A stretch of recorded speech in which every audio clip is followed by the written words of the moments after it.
আসসালামু আলাইকুম রহমতুল্লাহ। যাচ্ছি আপনার দুধের শহরে যাচ্ছি। তো দুধের শহর বলার কারণটা হচ্ছে যে আপনার এই জেলার ভিতরে প্রচুর পরিমাণের দুধ পাওয়া যায়। আর বিভিন্ন কোম্পানি আপনার এই জেলা থেকে প্রচুর পরিমাণে দুধ সংগ্রহ করে। আমাদের কোম্পানিও এই জেলা থেকে দুধ সংগ্রহ করে আপনার আহ, তাদের যে গোডাউন সেখানে স্টকে রাখে, পরে এটা প্রসেসিংয়ের মাধ্যমে আপনার প্যাকেটজাত হয়ে আপনার হাতে চলে আসে।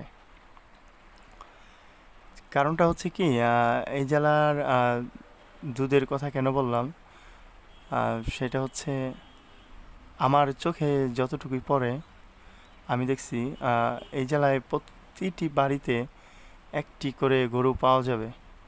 যারা কিনা লালন পালন করে গরু, প্রতিটি বাড়িতে একটি করে পাবেন, এবং কি প্রতিটি বাড়ি থেকে আপনার দুধ প্রচুর পরিমাণের হয়। কারণ দুই বেলায় দুধ তাদের দুধ দোয়ায় দুই বেলা। তো এই জেলায় যখন ঢুকি আমার কাছে আসলে আহ, আগে জেলার নামটা বলি আপনাদেরকে। জেলার নামটা হচ্ছে পাবনা জেলা যাচ্ছি। আর যারা আমার এই ভিডিওটা দেখতেছেন, আপনারা আমি যে জায়গা দিয়ে যাচ্ছি সেই জায়গাগুলো যদি আপনাদের পরিচিত থাকে তাহলে আমাকে কমেন্টে জানিয়ে দিবেন যে আমার বাড়ি এইখানে, আমার বাড়ি ওইখানে, এরকম জানিয়ে দিবেন। এটা অনুরোধ রইল আপনাদেরকে। তো পাবনা জেলায় আসার পরে পাবনা জেলাটা আমার কাছে ভালো লাগে, কিন্তু বিষয়টা হচ্ছে পাবনা জেলায় প্রচুর পরিমাণের কিন্তু আসলে এই বর্ষার সিজনে পানি জমা থাকে। আপনার একটা সিজনে আমার কাছে মনে হয়, যেহেতু আমি এই জেলার না, আমি যত দিন ধরে আসি আর কি, যে আমার কাছে মনে হয় এই জেলায় আপনার একটা সিজনে আবাদ হয়, আর বাকি সিজন আপনার এই পানির নিচেই থাকে। তো পাবনা জেলার ভাবছিলাম যে ইয়াতে যাবো আপনার এই পাগলা গারদ, কিন্তু আসলে বৃষ্টি, এই বৃষ্টির মধ্যে হয়তো বা যাওয়া হবে না। তো নিয়ত আছে অন্য কোনো দিন যদি আসি তো পাবনা যেই পাগলা গারদ, সেই পাগলা গারদ যাব, ওইখানে একটু ভিডিও করব আপনাদেরকে দেখানোর জন্য। তো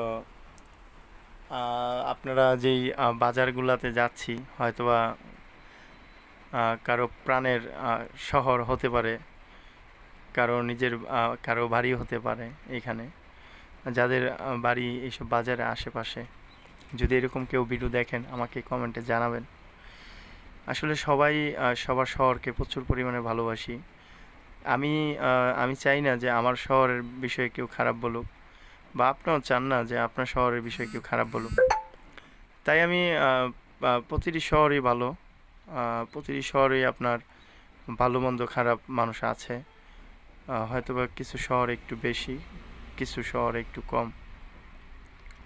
ওইটা নিয়ে আসলে আমাদের কোনো সমস্যা নেই। আর পাবনা জেলায় ঢোকার পরে আমি আজ পর্যন্ত কোনো ঝামেলায় পড়ি নাই। পাবনার ভিতরে আমাদের যেই পার্টি আছে, আমরা মাল নিয়ে আসি, সেই পার্টিরও মোটামুটি খারাপ ব্যবহার করে না, ভালো ব্যবহার করে।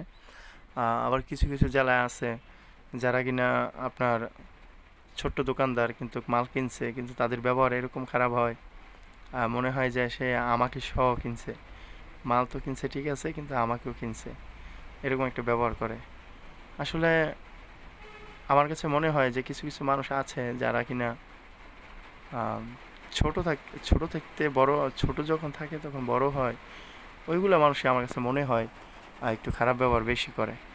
জানি না, আমাকে জানাবেন আপনারা কমেন্টে যে কেমন মানুষ এই খারাপ ব্যবহারটা একটু বেশি করে।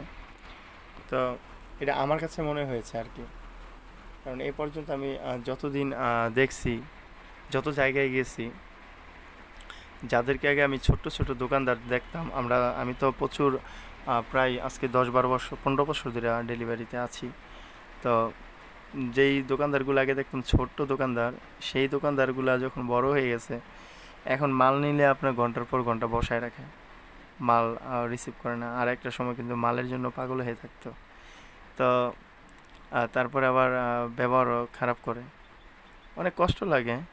কিন্তু আসলে নিজেকে মানিয়ে নিয়েছি, সব জায়গায় তো নিজেকে মানিয়ে নিতে হয়, কারণ আপনার জীবন থেমে যাবে যদি আপনি নিজেকে মানিয়ে না নিতে পারেন। কোথাও কোথাও কাজ করে আপনি মজা পাবেন না, কারণ সব থেকে প্রথম হচ্ছে আপনার নিজের সাথে, মনের সাথে আর কি যুদ্ধ করতে হবে, তারপরে কিন্তু আপনার চাকরি করতে হবে, সেটা যে কোনো চাকরি।